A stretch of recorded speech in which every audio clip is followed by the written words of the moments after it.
Which temple is regarded as the second most secret place in Assam after Kamakhya?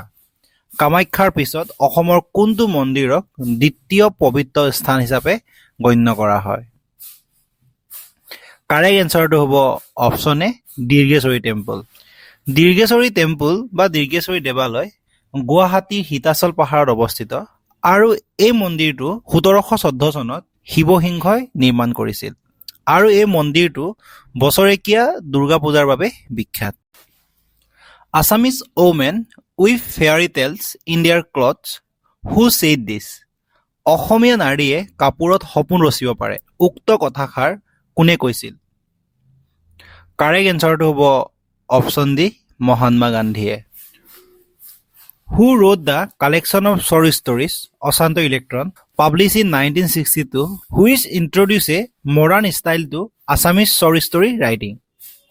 1962 চনত প্ৰকাশিত অশান্ত electron নামৰ চুটিগল্প সংকলনখন কোনে লিখিছিল য'ত অসমীয়া চুটিগল্পত আধুনিক শৈলীৰ পৰিচয় দিয়া হৈছিল? কাৰেক্ট এনচাৰটো হ'ব অপশ্যন এ সৌৰভ কুমাৰ চলিহা। তেখেতৰ প্ৰকৃত নাম হ'ল সুৰেন্দ্ৰনাথ মেধি আৰু তেখেতে 1974ত গোলাম নামৰ গল্প সংকলনখনৰ বাবে সাহিত্য একাডেমী বঁটা লাভ কৰিছিল আৰু গোলাম হৈছে সাহিত্য একাডেমী বঁটা লাভ কৰা প্ৰথম অসমীয়া চুটিগল্প সংকলন। Who translated the Namghosha into English? কোনে নামঘোষাক ইংৰাজীলৈ অনুবাদ কৰিছিল? কাৰেক্ট এনচাৰটো হ'ব option B Suraj Kumar Dutta. First আমি মনত ৰাখিব লাগিব নামঘোষা ৰচনা কৰিছিল মাধৱদেৱে। তাৰপিছত সুৰজ কুমাৰ দত্তই 1997 চনত ডিভাইন ভাৰ্চেছ নামেৰে নামঘোষাৰ ইংৰাজী অনুবাদ প্ৰকাশ কৰিছিল। লগতে মনত ৰাখিব লাগিব যে নামঘোষাক হাজাৰী ঘোষা বুলিও কোৱা হয়। এই গোটেইকেইটা পইণ্ট এক্সামৰ কাৰণে বহুত দৰকাৰী। Which of the following is Asia's largest banana market? তলৰ কোনখন এছিয়াৰ সৰ্ববৃহৎ কলৰ বজাৰ?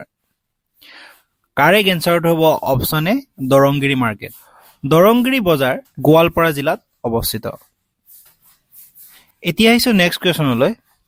হু was conferred with the Dhrupadi Asomiya Bhasha award at the Guwahati literature festival 2024?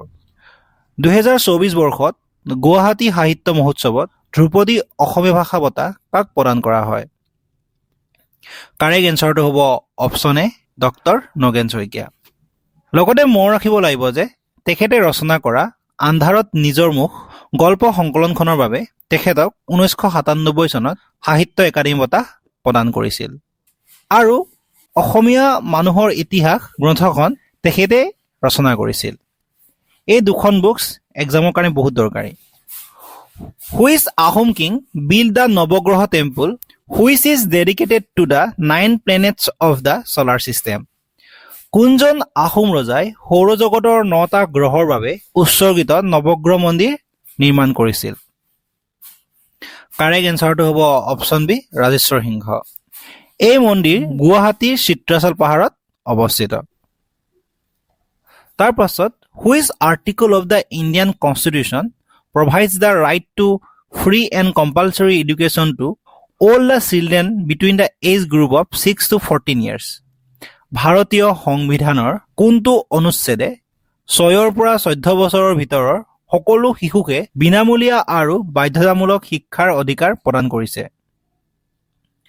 Correct এনচাৰটো হ'ব option B article 21A।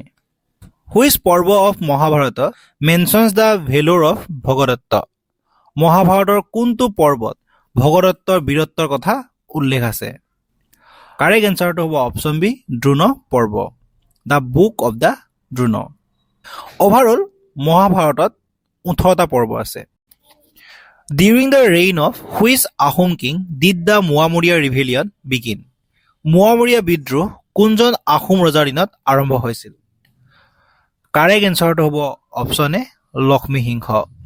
Moamoria বিদ্ৰোহ আৰম্ভ হৈছিল লক্ষ্মীসিংহৰ দিনত 1769 চনত 1769ত আৰু মোৱামৰীয়া বিদ্ৰোহ শেষ হৈছিলে 1805 চনত আৰু সেই সময়ত আহোম ৰজা আছিল কমলেশ্বৰ সিংহ।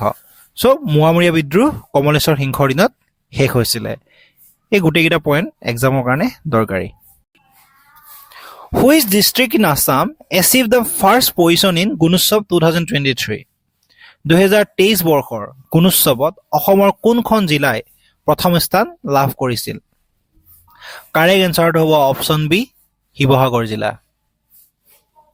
What is the name of the book of Hwuen-sang that mentions about Kamrupa? কামৰূপৰ বিষয়ে উল্লেখ কৰা হিউৱেন-চাঙৰ কিতাপখনৰ নাম কি?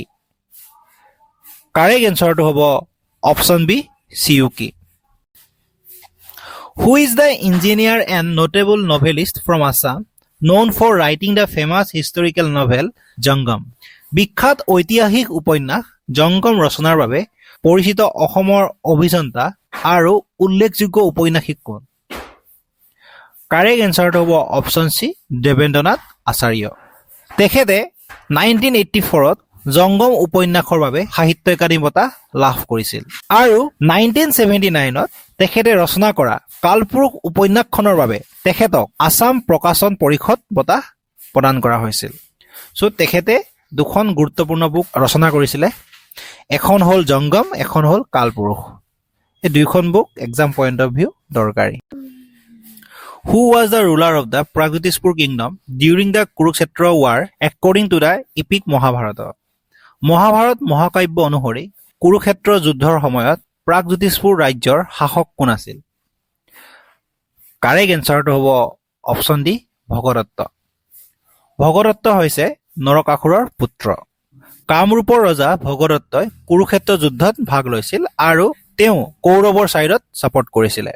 তেখেতে জীয়ৰী ভানুমতীক দুৰ্যোধনলৈ বিয়া দিছিলে আৰু তেখেত হাতীৰ পিঠিত উঠি যুদ্ধ কৰিছিলে আৰু তেখেতৰ হাতীৰ নাম হৈছে সুপ্ৰতিকা। এই গোটেইকেইটা পইণ্ট এক্সামৰ কাৰণে বহুত দৰকাৰী। তেখেতৰ হাতীৰ নাম কি হয় বুলি এক্সামত আহে সুপ্ৰতিকা, আৰু তেখেতৰ জীয়ৰীৰ নাম কি Bhanumati. Who was the first Assamese chief justice of the high court of Assam? অসমৰ উচ্চ ন্যায়ালয়ৰ প্ৰথম অসমীয়া মুখ্য ন্যায়াধীশ কোন আছিল? কাৰেক্ট এনচাৰটো হ'ব option B Haliram Deka.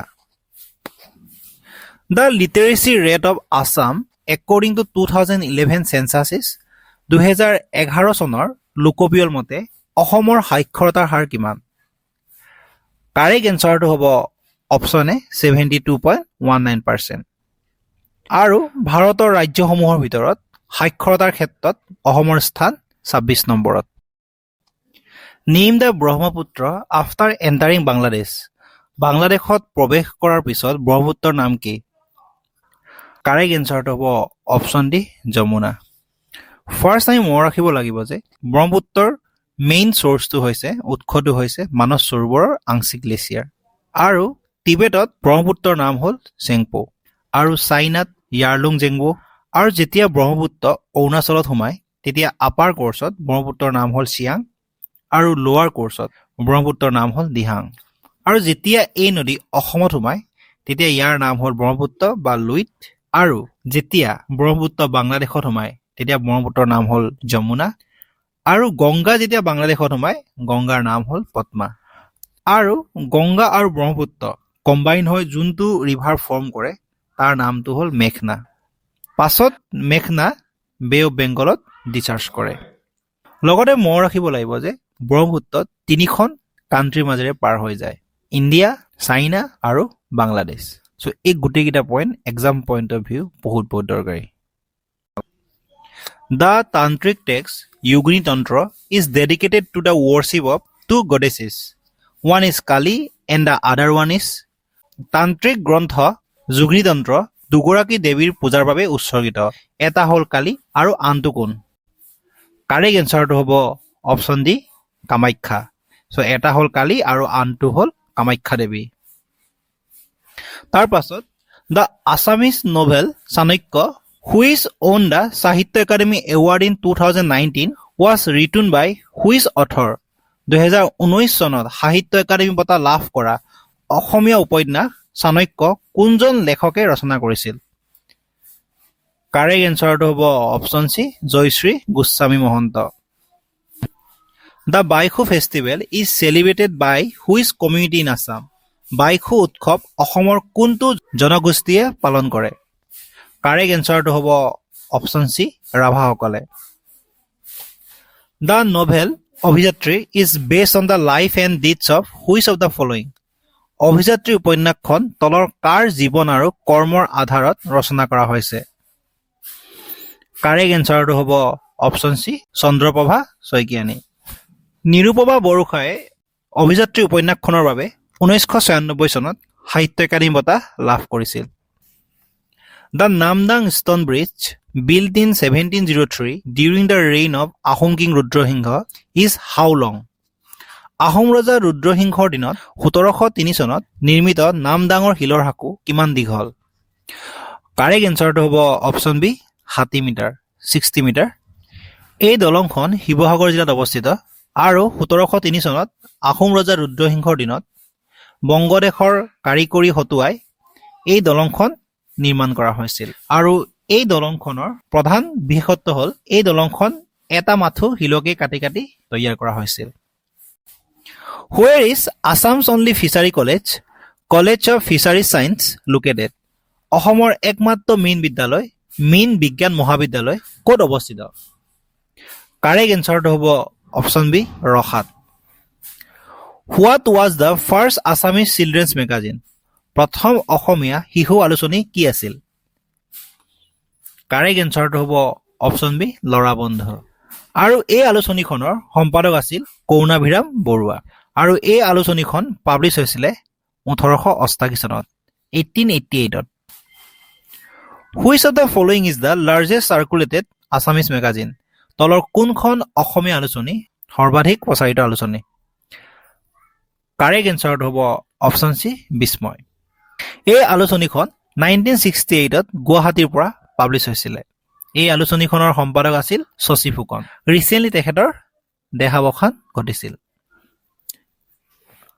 Recently, how many teachers from Assam were honored with the State Award to Teacher 2024? শেহতীয়াকৈ অসমৰ পৰা কিমানজন শিক্ষকক 2024 বৰ্ষৰ শিক্ষকলৈ ৰাজ্যিক বঁটাৰে সন্মানিত কৰা হৈছে? কাৰেক্ট এনচাৰটো হ'ব অপশ্যন চি, 13জন শিক্ষকক। In which place did মাধৱদেৱ meet শংকৰদেৱ? কোন ঠাইত মাধৱদেৱে শংকৰদেৱক লগ পাইছিল? কাৰেক্ট এনচাৰটো হ'ব অপশ্যন ডি, বেলগুৰি সত্ৰ। মাধৱদেৱে শংকৰদেৱক বেলগুৰিৰ দুৱাহাটত লগ পাইছিলে। আৰু লক্ষ্মীনাথ বেজবৰুৱাদেৱে শংকৰদেৱ আৰু মাধৱদেৱৰ এই মিলনক মণিকাঞ্চন সংযোগ বুলি অভিহিত কৰিছিলে। What was the name of the king Naranarayan before he ascended the throne of Kush kingdom? Koch ৰাজ্যৰ সিংহাসনত আৰোহণ কৰাৰ পূৰ্বে ৰজা নৰনাৰায়ণৰ নাম কি আছিল? কাৰেক্ট এনচাৰটো হ'ব অপশ্যন ডি, মল্লদেৱ। এই কুৱেশ্যনটো বহুত দৰকাৰী হয়। নৰনাৰায়ণৰ প্ৰকৃত নাম কি আছিল বুলি মানে এক্সামত আহে কেতিয়াবা, Malladev. Which of the following protected areas has the highest density of one-horned rhinos in the world? তলৰ কোনটো সংৰক্ষিত অঞ্চলত বিশ্বৰ ভিতৰতে এশিঙীয়া গঁড়ৰ ঘনত্ব সৰ্বাধিক? চ' কুৱেশ্যনটো চাব লাগিব যে কুৱেশ্যনটো কেনেকুৱা টাইপ সুধিছে। ইয়াত সুধিছে যে এশিঙীয়া গঁড়ৰ ঘনত্ব ক'ত বেছি। যদি সুধিলেহেঁতেন যে এশিঙীয়া গঁড়ৰ সংখ্যা ক'ত বেছি, তেতিয়া এনচাৰটো হ'ব Kaziranga national park. Kaziranga national পাৰ্কত এশিঙীয়া গঁড়ৰ সংখ্যা আটাইতকৈ বেছি, 1 নম্বৰ আছে। 2 নম্বৰ আছে পবিতৰা অভয়াৰণ্য। যদি সোধে যে এশিঙীয়া গঁড়ৰ ঘনত্ব ক'ত বেছি, তেতিয়া এনচাৰটো হ'ব Pobitora wildlife sanctuary. So' এই কুৱেশ্যনটোৰ কাৰেক্ট এনচাৰটো হ'ব option A, Pobitora wildlife sanctuary. So' Pobitora অভয়াৰণ্যত এশিঙীয়া গঁড়ৰ ঘনত্ব বিশ্বৰ ভিতৰতে আটাইতকৈ বেছি। লগতে মনত ৰাখিব লাগিব যে এশিঙীয়া গঁড় প্ৰধানকৈ বাংলাদেশ, ভূটান, ভাৰত আৰু নেপালত দেখা যায়। Whose resting place is at চৌৰাগুৰি চাপৰি at দিখৌমুখ near শিৱসাগৰ? শিৱসাগৰৰ নিকটৱৰ্তী দিখৌমুখৰ সৌৰাগুৰি চাপৰিত কোনগৰাকী ব্যক্তিৰ সমাধিস্থল অৱস্থিত? কাৰেক্ট এনচাৰটো হ'ব অপশ্যন চি, আজান ফকীৰ। তেখেতে জিকিৰ আৰু জাৰি ৰচনা কৰিছিলে। আজান ফকীৰৰ প্ৰকৃত নাম আছিল শ্বাহ মিৰাণ। চ' এইটো এক্সামৰ কাৰণে বহুত দৰকাৰী হয়। আজান ফকীৰৰ প্ৰকৃত নাম কি বুলি এক্সামত সোধা দেখা যায়। What was the capital of the Pala dynasty? পাল ৰাজবংশৰ ৰাজধানী কি আছিল? কাৰেক্ট এনচাৰটো হ'ব অপশ্যন চি, দুৰ্জয়া। দুৰ্জয়া হৈছে বৰ্তমানৰ গুৱাহাটী। লগতে মনত ৰাখিব লাগিব যে পাল বংশৰ প্ৰথম ৰজা আছিল ব্ৰহ্মপাল আৰু পাল বংশৰ শেষ ৰজা আছিল জয়পাল। চ' এক্সামত কেতিয়াবা এনেকুৱা টাইপৰ কুৱেশ্যন সোধে।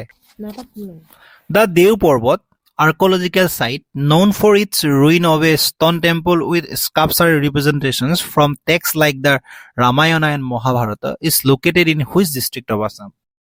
ৰামায়ণ মহাভাৰতৰ দৰে গ্ৰন্থৰ পৰা ভাস্কৰ্যৰ প্ৰতিনিধি থকা শিলৰ মন্দিৰৰ ধ্বংসাৱশেষৰ বাবে পৰিচিত দেওপাহাৰ পুৰাতাত্ত্বিক স্থান অসমৰ কোনখন জিলাত অৱস্থিত?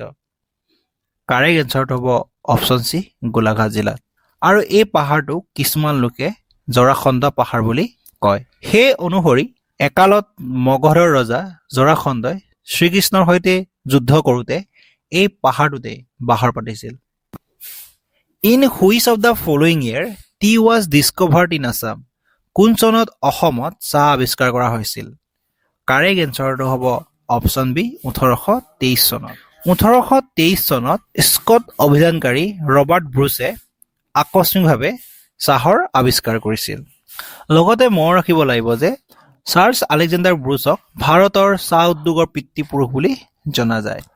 মানে চাহ আৱিষ্কাৰ কৰিছিলে ৰবাৰ্ট ব্ৰুছে আৰু ভাৰতৰ চাহ উদ্যোগৰ পিতৃ বুলি জনা যায় চাৰ্লছ আলেকজেণ্ডাৰ ব্ৰুছ।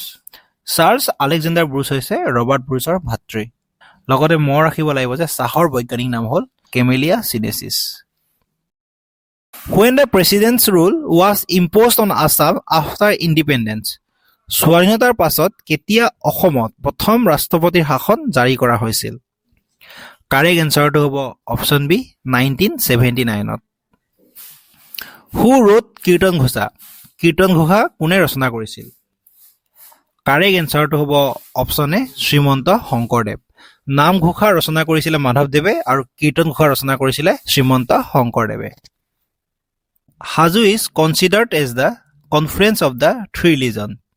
হাজোক তিনিওটা ধৰ্মৰ সংগমস্থল বুলি গণ্য কৰা হয়। সেই ধৰ্মকেইটা কোনকেইটা? কাৰেক্ট এনচাৰটো হ'ব অপশ্যন বি বুদ্ধিজম, হিন্দুজম আৰু ইছলাম।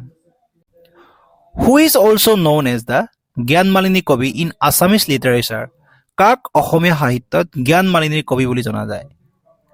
কাৰেক্ট এনচাৰটো হ'ব option C Mofizuddin Ahmed Hazarika. What was the common language use in Kamrup inscriptions? Kamrup শিলালিপিত সাধাৰণ ভাষা কি ব্যৱহাৰ কৰা হৈছিল? কাৰেক্ট এনচাৰটো হ'ব option D Sanskrit. Who was the first Assamese to win the Arjuna award? Arjun বঁটা লাভ কৰা প্ৰথম অসমীয়া কোন? কাৰেক্ট এনচাৰটো হ'ব অপশ্যন বি ভোগেশ্বৰ বৰুৱা। ভোগেশ্বৰ বৰুৱাই 1966 চনত অৰ্জুন বঁটা লাভ কৰিছিল। বৰ্তমানলৈ অসমৰ 7 গৰাকী ব্যক্তিয়ে অৰ্জুন বঁটা লাভ কৰিছে। চ' অৰ্জুন বঁটা লাভ কৰা প্ৰথম গৰাকী অসমীয়া হ'ল ভোগেশ্বৰ বৰুৱা আৰু প্ৰথম গৰাকী মহিলা হ'ল মনালিছা বৰুৱা। মনালিছা বৰুৱাই 1986 চনত এই বঁটা লাভ কৰিছিলে। তাৰ পাছত জয়ন্ত তালুকদাৰ, শিৱ থাপা, হিমা দাস আৰু লাভলীনা বৰগোহাঁয়ে এই বঁটা লাভ কৰিছিলে। আৰু 2022 চনত নয়নমণি শইকীয়াই 7ম গৰাকী অসমীয়া হিচাপে এই বঁটা লাভ কৰে। হু মাৰ্ডাৰ্ড বদন চন্দ্ৰ বৰফুকন? বদন চন্দ্ৰ বৰফুকনক কোনে হত্যা কৰিছিল? কাৰেক্ট এনচাৰটো হ'ব অপশ্যন এ সুবেদাৰ ৰূপ সিং। বদন চন্দ্ৰ বৰফুকনক ৰূপ সিং সুবেদাৰে 1818 চনত হত্যা কৰিছিল। Which site is known as the Khajuraho of Assam? কোনটো স্থানক খাজুৰাহো অৱ আছাম বুলি জনা যায়? কাৰেক্ট এনচাৰটো হ'ব অপশ্যন বি মদন কামদেৱ দেৱালয়। মদন কামদেৱ দেৱালয় অসমৰ কামৰূপ জিলাৰ বাইহাটা চাৰিআলিৰ দেৱানগিৰি পাহাৰত অৱস্থিত। লগতে খাজুৰাহো মন্দিৰ মধ্যপ্ৰদেশত অৱস্থিত। Who is known as the Walter Scott of Assam? অসমৰ ৱাল্টাৰ স্কট বুলি কাক জনা যায়? কাৰেক্ট এনচাৰটো হ'ব অপশ্যন বি ৰজনীকান্ত বৰদলৈ। লগতে মনত ৰাখিব লাগিব যে ৰজনীকান্ত বৰদলৈক অসমীয়া সাহিত্যত উপন্যাসৰ সম্ৰাট, অসমীয়া উপন্যাসৰ পিতৃ, অসমৰ বংকিমচন্দ্ৰ বুলিও জনা যায়। এই গোটেইকেইটা পইণ্ট ইম্পৰ্টেণ্ট হয়। লগতে তেখেতে মিৰিজীয়ৰী উপন্যাস ৰচনা কৰিছিল আৰু মিৰিজীয়ৰী উপন্যাসখন হৈছে প্ৰথম অসমীয়া সামাজিক উপন্যাস আৰু জনজাতীয় জীৱনৰ আধাৰত ৰচিত প্ৰথমখন উপন্যাস। আৰু তেখেতে ৰচনা কৰা কেইটামান গুৰুত্বপূৰ্ণ বুৰঞ্জীমূলক উপন্যাস হ'ল মনুমতি, নিৰ্মল ভকত, দন্দুৱা-দ্ৰোহ। এইকেইখন উপন্যাসো এক্সামৰ কাৰণে দৰকাৰী। When was the 33rd National Games held in Guwahati? গুৱাহাটীত কেতিয়া 33 সংখ্যক ৰাষ্ট্ৰীয় খেল অনুষ্ঠিত হৈছিল? কাৰেক্ট এনচাৰটো হ'ব অপশ্যন বি 2007 চনত। Which pilgrim place of Assam is located near the meeting place of three perennial streams Sandhya, Lalita and Kanta? অসমৰ কোনটো তীৰ্থস্থান সন্ধিয়া, ললিতা আৰু কান্তা তিনিখন বহু বৰ্ষজীৱী নৈৰ মিলনৰ স্থানৰ ওচৰত অৱস্থিত? কাৰেক্ট এনচাৰটো হ'ব অপশ্যন বি বৈশিষ্ট্য আশ্ৰম। বৈশিষ্ট্য আশ্ৰম গুৱাহাটীৰ সন্ধিয়াচল পাহাৰত অৱস্থিত আৰু এই আশ্ৰম নিৰ্মাণ কৰিছিল আহোম ৰজা ৰাজেশ্বৰ সিংহই। Who establish the gurdwara at Dhubri? Dhubri স্থিত গুৰুদ্বাৰটো কোনে স্থাপন কৰিছিল? কাৰেক্ট এনচাৰটো হ'ব option B Guru Tegh Bahadur. What divides Karbi Anglong into two division? Karbi আংলঙক কিহৰ দ্বাৰা দুটা ভাগত বিভক্ত কৰা হৈছে? কাৰেক্ট এনচাৰটো হ'ব option B Kopili river. Which one was the second film directed by Jyotiprasad Agarwala? Jyotiprasad আগৰৱালাৰ পৰিচালিত দ্বিতীয়খন ছবি কোনখন? কাৰেক্ট এনচাৰটো হ'ব অপশ্যন বি ইন্দ্ৰমালতী। আৰু জ্যোতিপ্ৰসাদ আগৰৱালা হ'ল প্ৰথমগৰাকী অসমীয়া চলচ্চিত্ৰ নিৰ্মাতা। তেখেতে 1935 চনত প্ৰথম অসমীয়া চলচ্চিত্ৰ জয়মতী নিৰ্মাণ কৰিছিল আৰু 1939 চনত দ্বিতীয় অসমীয়া চলচ্চিত্ৰ ইন্দ্ৰমালতী নিৰ্মাণ কৰিছিল। Who compiled and publish the first Assamese dictionary in 1867? 1867 চনত কোনে প্ৰথম অসমীয়া অভিধান সংকলন কৰি প্ৰকাশ কৰিছিল? কাৰেক্ট এনচাৰটো হ'ব option A miles Bronson. Who among the following Assamese leader was a member in the constitution drafting committee? তলত উল্লেখ কৰা অসমীয়া নেতাসকলৰ ভিতৰত কোনজন সংবিধান খচৰা সমিতিৰ সদস্য আছিল? কাৰেক্ট এনচাৰটো হ'ব option A Muhammad Saadulla. According to Huyen Sang's account, which two varieties of fruits were highly valued by people of Kamarupa? Hiuen চাঙৰ বিৱৰণী অনুসৰি কামৰূপৰ মানুহে কোন দুবিধ ফলক অতি মূল্য দিছিল? কাৰেক্ট এনচাৰটো হ'ব option C jack fruits and coconuts. Jack fruits আৰু নাৰিকলক।